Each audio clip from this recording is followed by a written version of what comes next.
act like things are better.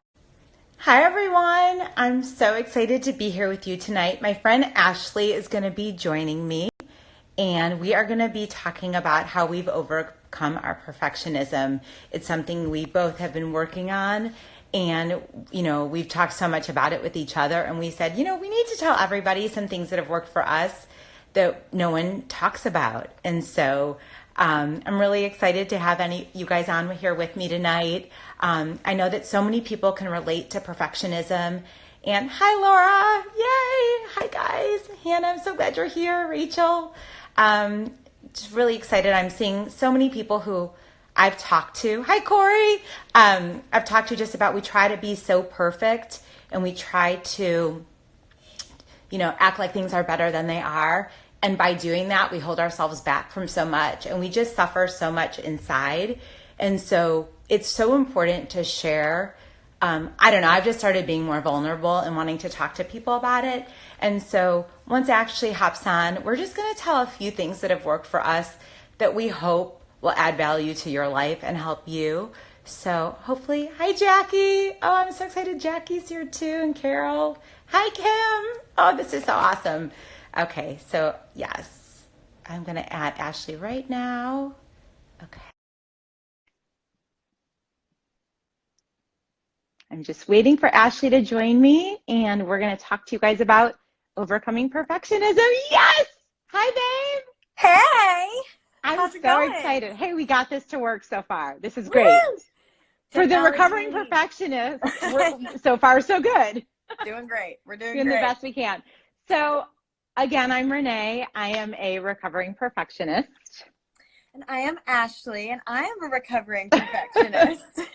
So I was telling everybody, we've, when you start actually sharing how you really feel and things where you struggle, everyone will say with you, me too, let's talk about it. And I just want to make it okay to really share, what's going on and how we feel. And so tonight, Ashley and I are just going to tell our stories, give you 3 techniques that have helped us. And if you have any comments or want to add anything in, please do. We're not going to be here for long, so we thank you for joining us. So I actually looked up the definition of perfectionism because I use the word so much, and I really was like, well, what does the dictionary say? And I have some notes because I'm not trying to be perfect. I have notes written down.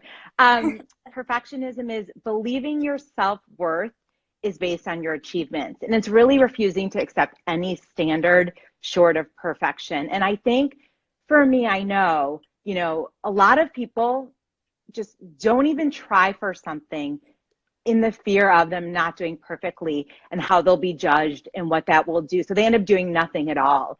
And think about what you could be doing in your life that you're not doing because you're so afraid of not doing it perfectly. So many of us, so many people let perfectionism get in the way. A couple questions I wrote down, and I want you to think about this for yourself. Do you think about starting something and abandoning the idea when it gets overwhelming? Do you try to, it might be your health, it might be your life.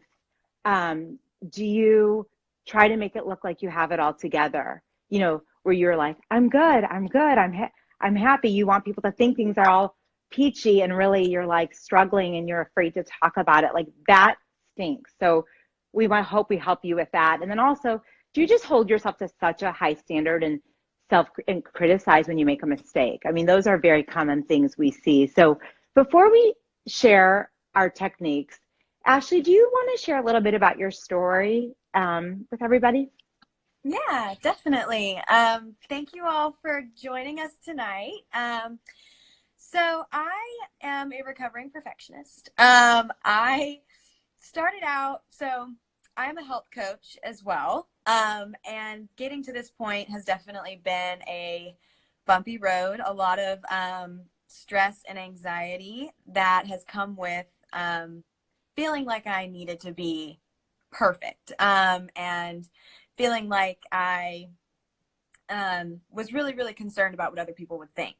So I quit my job back in August to pursue this career as a health coach.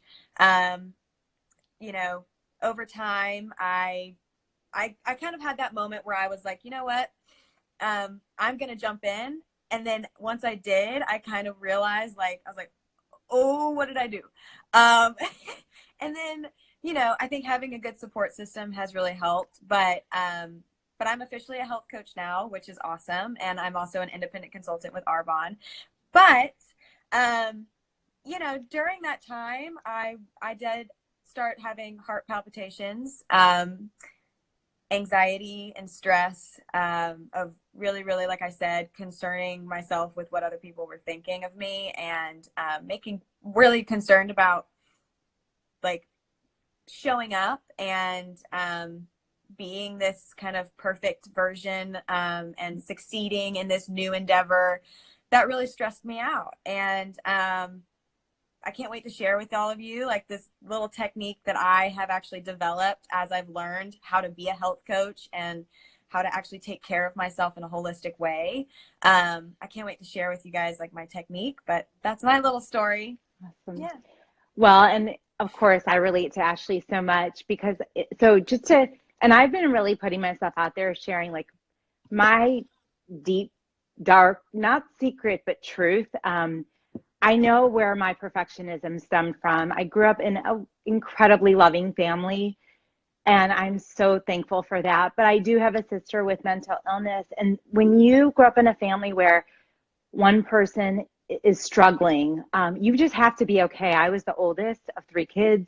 I had to be okay. I couldn't, no one put that on me. My parents didn't put that on me, but I put it on myself that I'm good. I can handle it.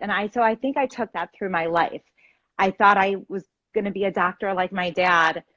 That didn't work out. I chose a career path that no one thought was the right thing for me. Now they do now, but I had to like go on a limb with judgment and kind of go against the grain, if you will. And I think that's so hard when you grow up just wanting to be what you think people expect of you. And what I've learned, and this is the irony, no one's really thinking about that much about me as I think they are, or I need to be for them. And what I realized is when I started just being more vulnerable and just saying, actually, I'm not okay, and just having some more boundaries, I've been able to help my kids be able to say, like, I'm not okay. You don't just have to be okay. You don't have to live a life and just say yes to things because you think you should. So that's a little bit about my story. I'm a little bit all over the place, but that's what I love about this. We're just sharing, and we're not doing it perfect because that's not even our goal. So we're going to share 3 techniques. I'll share the first one that we feel, if we had to like just narrow it down, it was hard to narrow them down, but 3 techniques. I'm going to share the first one, and that's just to get used to being vulnerable. Get used to sharing what's going on behind closed doors, because that's where true connection happens. And that's where people actually feel they have the real you. And not only are you not being judged when you do that, people love you for who you are more because they actually know that they know you.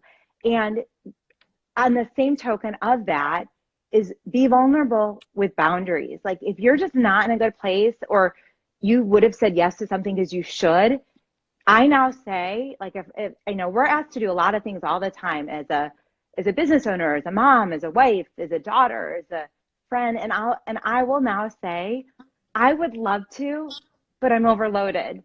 Today I was with a friend coming from something else, and I was able to say to her, I have to own this. I overscheduled myself. I'm so sorry. I'm only going to be there for 20 minutes. The old me would have like let it ruin my whole day, but I had to own it, and I'm better at doing that. So really just being more vulnerable, sharing your feelings, and setting some boundaries that are going to protect you. So would you share yours, Ashley? Yes, of course. So this motto has really been a huge, huge help for me. Just like this last year with everything that I just mentioned before. So my technique is basically just telling myself to give myself grace. And I tell this to my friends that come to me, and, people that I'm coaching or anything like that.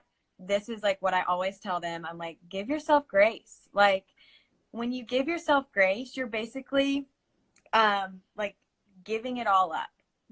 You're like, I'm giving it up to God. I'm surrendering perfection. because I have grace. I have that kind of like cushion, you know.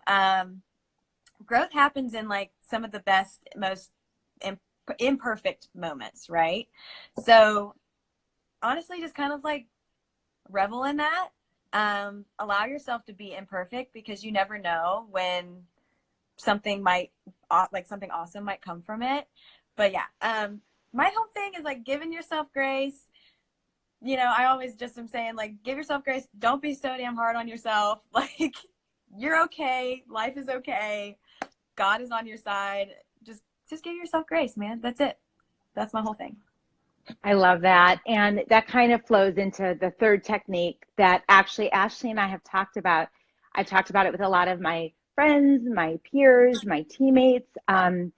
So I have to admit to you guys, I've been in my business for 16 years, and I went pretty quickly in my business, promoted very quickly to be a vice president in my company. And I'm using the example about my business because it has led to a mantra in my life. And we're about to promote to the final level in our company. But it's a big jump and it's significant. And I have held off on going for this goal, not overtly hold off, because I would always tell you, oh, I want to get there. But I actually haven't done the work needed to get there because I've been so afraid of not achieving it that I didn't even want to go for it. I kind of self-sabotaged for many, many years, telling myself I'm grateful and being complacent. It's kind of like, think about your health. If you're like, well, I'd like to feel better, but I'm okay, or I would like to be more financially stable, but really I'm okay. People self-sabotage themselves because they're actually afraid. What if they go for something and they don't get there? And the greatest thing happened to me back in June. We went for a goal and we didn't get there, but we did everything we could and we did all the right things. We focused on the daily habits. We didn't focus on the goal. We focused on what we did daily that would lead to a successful life. And guess what? While we didn't get there, we got so much closer than we would have if we never went for it. And we came up with this mantra, and my friend Lisa and I, like, I was on the phone with her, and it was like, only good things come from just going for it. You learn lessons, you know, in the dips. You learn lessons when you're on the way up, you know, the trajectory, the climb. It's not a straight shot. You have to sometimes take 2 steps back to keep going when you're climbing a mountain. And so we're really on this climb of life. And I love that. I love that only good things. And now I say that to my kids. You say, well, you know what? You're going to learn whatever lesson you needed to learn by just going for it. So I am so thankful. So that's it. Only good things. I hope you take that with you and just focus on progress over perfection, because the two things go together. So you will progress if you just take the next right step. Instead of focusing on a health goal, think about, what does a healthy person do? Think of the habits every single day. And if you string all those things together, you're going to achieve the things you want to achieve. And you're going to be far more advanced than you would have been if you went for perfection. So those are just some of the things. Ashley, I mean, what would you say, I don't know, just since we've been talking about all this, that you're most grateful for from what you've learned about perfectionism or yourself? Like, what would you say has helped you the most?